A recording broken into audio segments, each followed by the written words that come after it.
Welcome to Westminster Watch. I'm Nick de Bois. For the first time in 14 years, the UK has a Labour government and a new Prime Minister with a new cabinet. While the Prime Minister was away at his first foreign engagement, the NATO summit in the US, he's also keeping a keen eye on domestic issues too. Look, the Rwanda scheme was dead and buried before it started. These first 100 days will be crucial for getting his government up and running and ensuring his honeymoon doesn't end too soon. Before we turn to what Sir Keir's been up to on the policy front, let's take a look at who made it into the cabinet after Labour's landslide victory. It includes a record 11 women and some eye-catching new appointments from outside the world of politics. First, we've got the familiar faces. Yvette Cooper is back as Home Secretary. Ed Miliband is the new Energy Secretary, and Jackie Smith is the Higher Education Minister.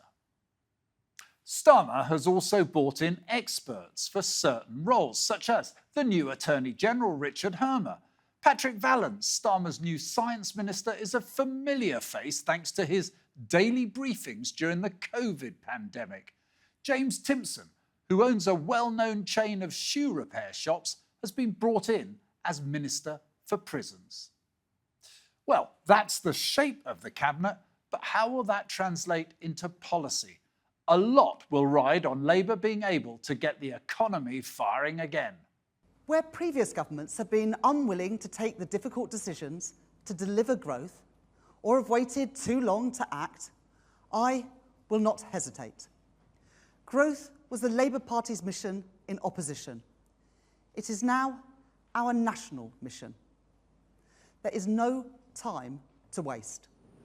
Have no doubt that we will rebuild Britain with wealth created in every community, our NHS back on its feet facing the future, secure borders, safer streets, everyone treated with dignity and respect at work, the opportunity of clean British power cutting your energy bills for good. And brick by brick, we will rebuild the infrastructure of opportunity. And I'm delighted to say I'm joined by the newly elected Labour MP for Norwich South, Clive Lewis, via Skype. Clive, welcome to the show and congratulations on winning your seat again. So let me kick off, if I may, with something. The new Prime Minister, Keir Starmer, he said that he will not be driven by ideology, but by growth, a clear trade-off that actually, before he can implement many of the ambitions for Labour, you need to get growth first. Are you happy with that trade-off and that statement? If you just believed in growth, then you'd be quite happy to completely concrete over the entirety of the green belt. In the sense that you wanted to tackle the climate crisis and to decarbonise, but in the process you completely destroy all the ecological systems of the country. So look, clearly any programme that you have, whether it's for growth, whether it's for sustainable growth, whether it's for tackling inequality, whatever it is, it's going to be calibrated by some ideas about what's right and what's wrong. So I don't think it's a binary choice between ideology and growth. I think, obviously as a soundbite, it might make sense. It's going to be a key priority for Keir Starmer, but I think he's going to, obviously, there are going to be limits to that, and there are going to be certain conditionalities that you'd apply to it. So it's an odd statement, but I get it. They want to get the economy going, but you know what? What's the point of growing the economy when all we're doing, as sometimes happened in the past, you grow the economy if you're putting more pollution into our rivers. You grow the economy if there's more crime. That actually means people have to buy more burglar alarms. There have to be more police officers, more prison places. That's growth. That's economic growth. That adds to GDP. So it's a kind of growth, I think, that's important. And of course, there are going to be caveats to that growth. But I get it. He wants to be a leader that, gets the economy going. I get that. And he's put a lot of emphasis, as has Rachel Reeves, the new Chancellor of the Exchequer, on fiscal discipline. But let me ask you, because Labour, they didn't fully account for all of their spending pledges, for example, around the NHS, the long-term workforce plan, things like that.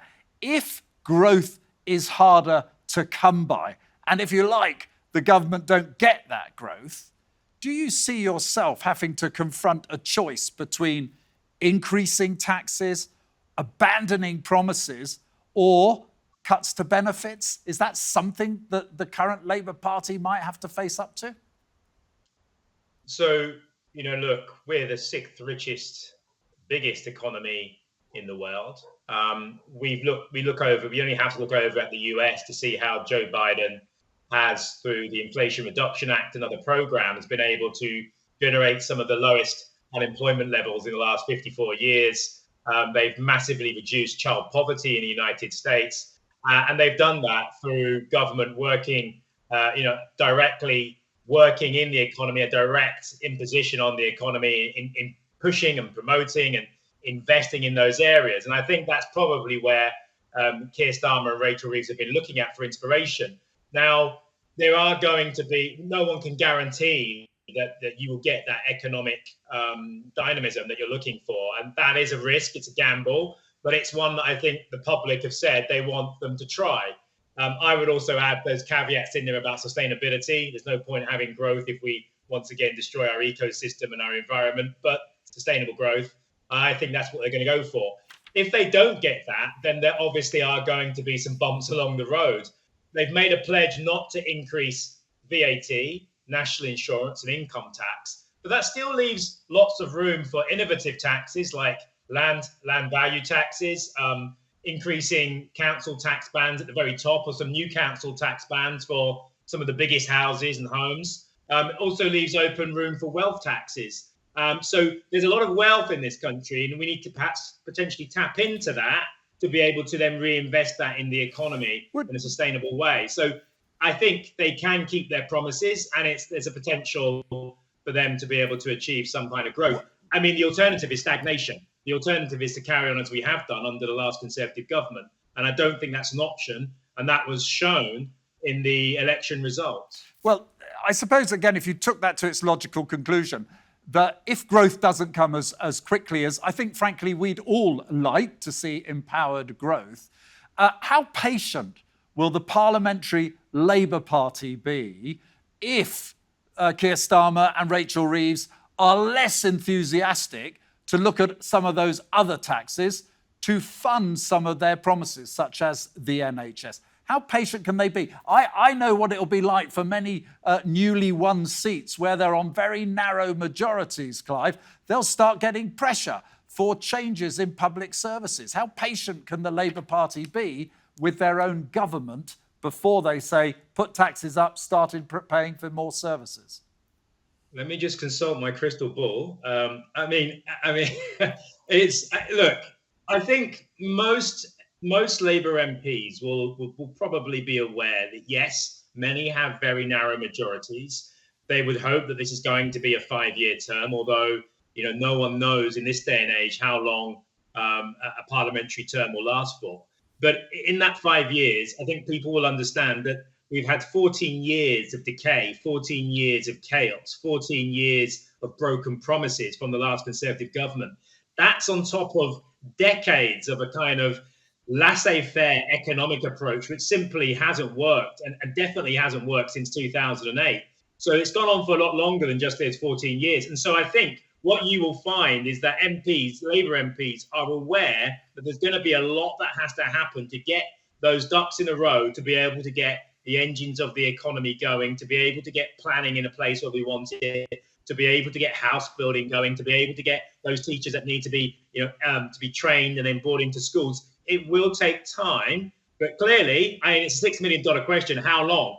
Now, I would say for people like me that have big local elections in 2026, there are kind of midterm local elections. That would probably be a good indicator for people, kind of MPs, to kind of think, well, how did we do in those kind of midterm local elections in 2026? Are we on track for delivering what we've promised? Well, what's the public mood? And we'll probably get a snapshot of that in 2026. So I imagine a lot of MPs I'm not saying that's how long they've got, but I'm saying I think those midterms will be interesting and possibly where people start to either become slightly apprehensive and nervous, and may start saying, hey, things need to change a bit quicker. No, I appreciate the candour in identifying a point like that.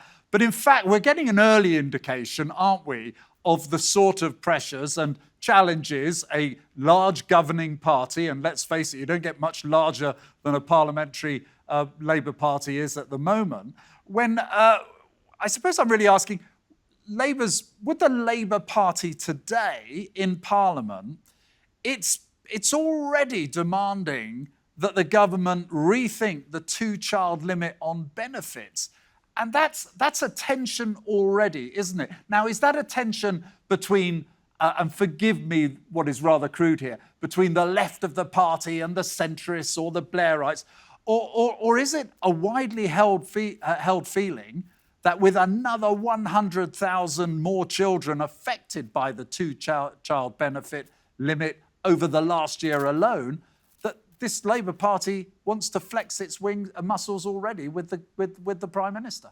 I think there would. I think you could probably count on one hand, and maybe even less than that, the number of Labour MPs that think the 2-child benefit cap is a good thing. I can't think of any Labour MP that would be in support of it, and that includes most of my colleagues in government. And so, I think that look, they've just got their feet under the table. They've made a commitment to. Strategically, one of the mission statements is to tackle poverty, tackle child poverty.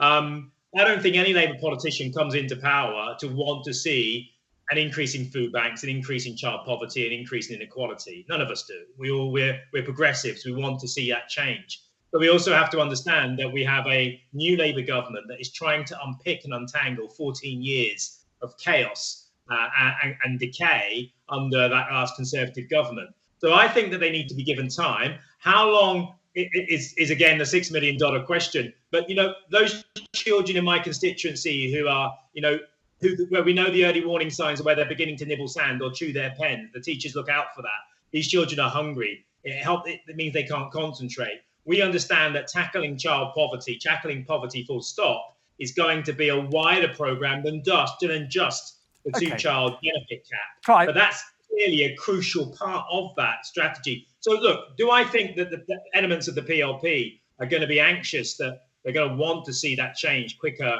rather than later? Then yes, of course they are. But I would counsel people to have some patience with the new government, to allow them to get their feet under the table and to get moving on this. Listen, because time's running out, I want to move on to another subject that I know is close to your heart. You served in Afghanistan. You know the impact, the powerful impact of war and what it really means. And you actually wrote about an agonizing position you found yourself in when you laid down an early day motion demanding more arms for Ukraine. You had conflicts and you honestly admitted to those, and yet you still did it. Do you welcome the fact that the Prime Minister is going to push for an increase to 2.5%, we don't know when, in defence spending, when in fact some of your concerns are that money just ends up in the hands of defence manufacturers and armaments and not necessary on the front line as the way you see it? Is that a priority you could support, increasing spending in this Parliament to 2.5%?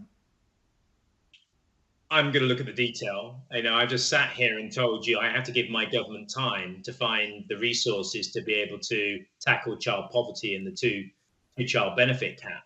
I'm going to find it difficult if I'm going through finding money for more arms expenditure, which is going to go into the hands of arms manufacturers. It's not my favourite section of the economy. At the same time, we're saying that we don't have the money to be able to end child poverty. And I think it's about priorities. Socialism is, at the end of the day, about the language of priorities. So, look, I understand that in a changing world, we need to build security. And security isn't just about, walking around with bigger sticks. It's also making sure that we understand other people have security, whichever part of the world they're in. If you're someone living in Gaza, you want security. If you're in Israel, you want security. If you're in Ukraine, you want security. And if you're in Russia, you want a sense of security. So how do we build that? What are the mechanisms, the institutions, the approaches that we take to build that? That's as important, I think, if not more important, than the building of that military capacity to be able to Clive Lewis, I'm very sorry to cut you off. I wanted to hear more on that, but thank you for giving us the general thrust of your argument there, and thank you for joining me here on Westminster Watch.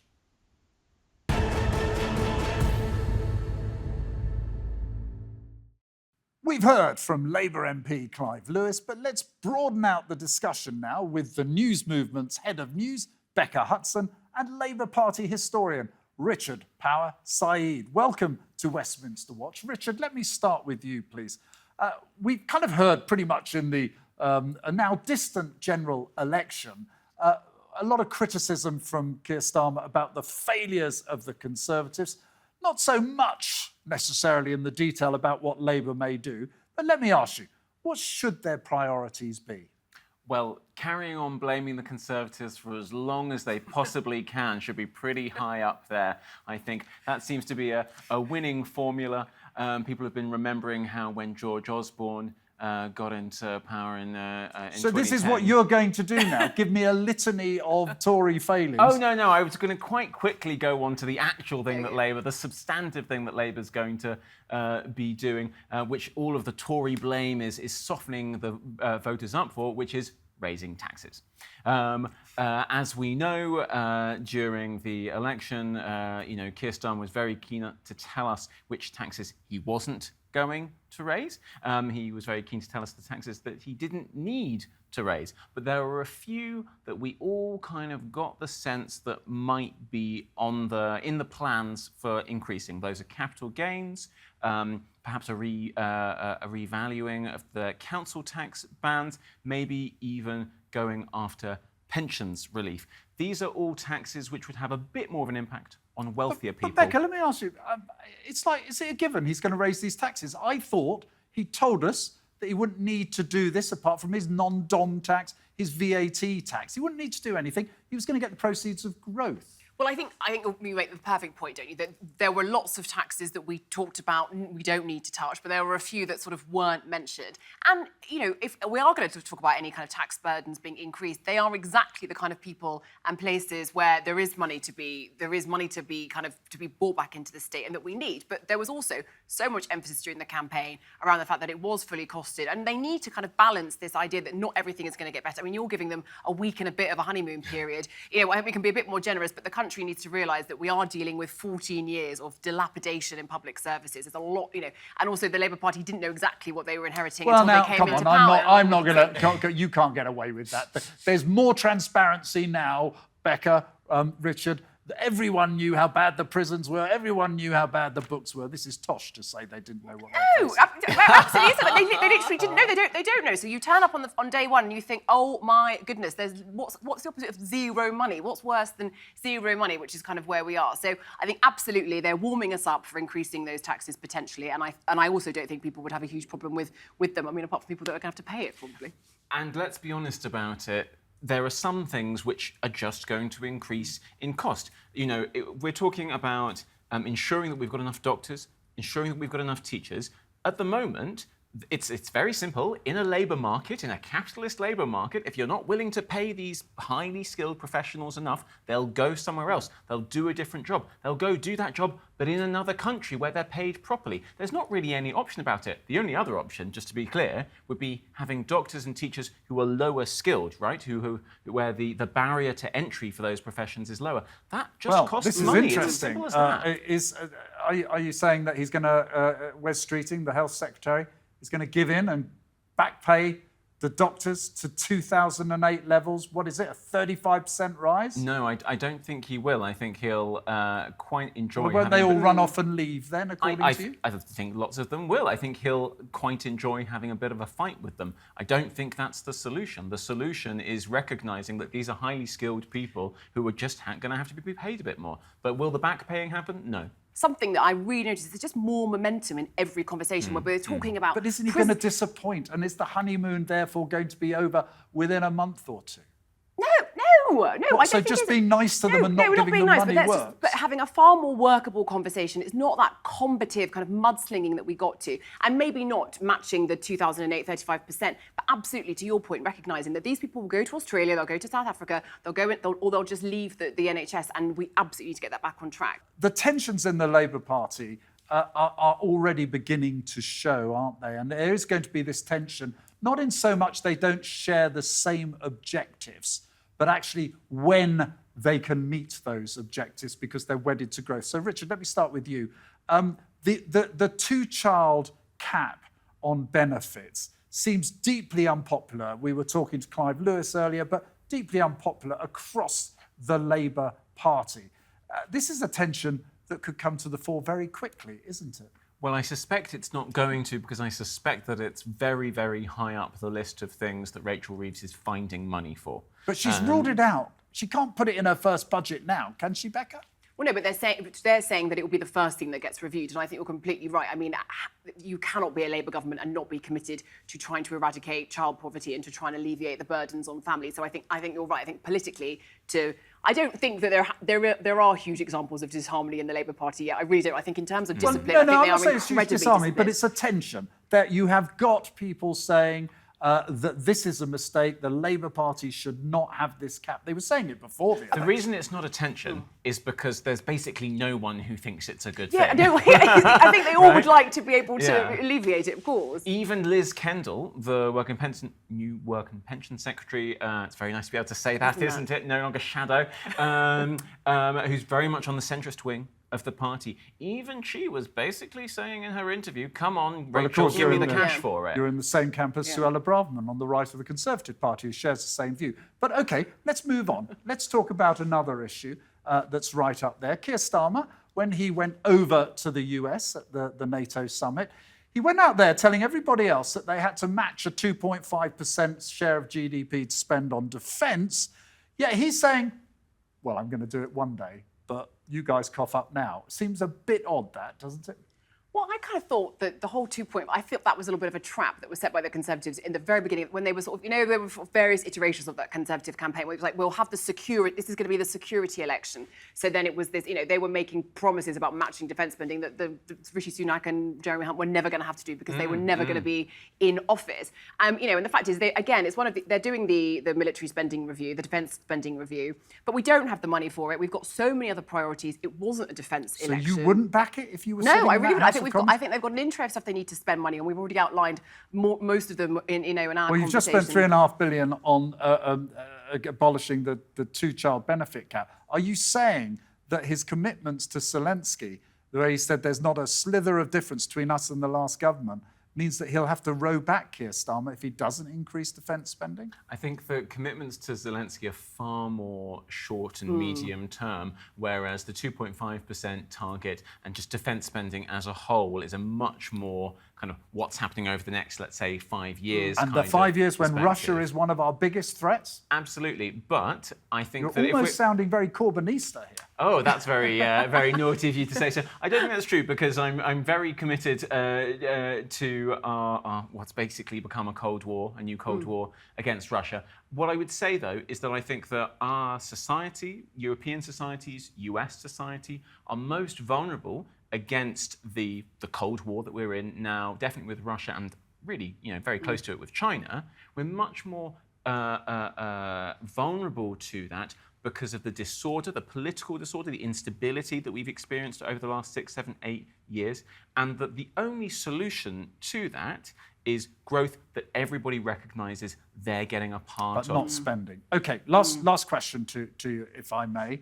We had the tragedy recently of 4 migrants drowning at sea coming into this country.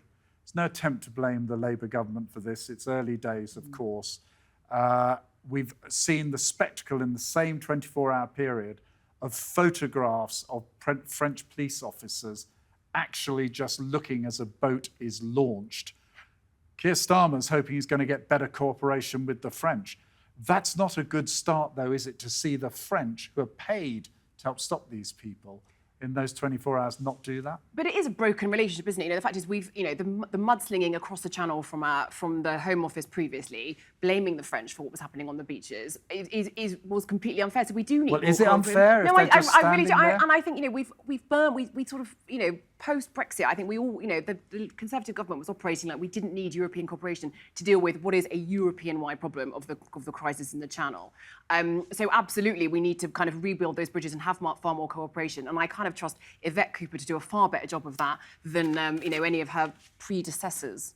Well, OK, listen, Becca Hutson, Head of News Movement, thanks for joining us here today. And of course, Richard Power Sayeed, Labour historian, also for joining us here on Westminster Watch. Thanks again to all my guests for joining me. And don't forget to subscribe to the TRT World YouTube channel for more lively debate and conversation. But for now, from me and all the team here, goodbye and thank you for watching.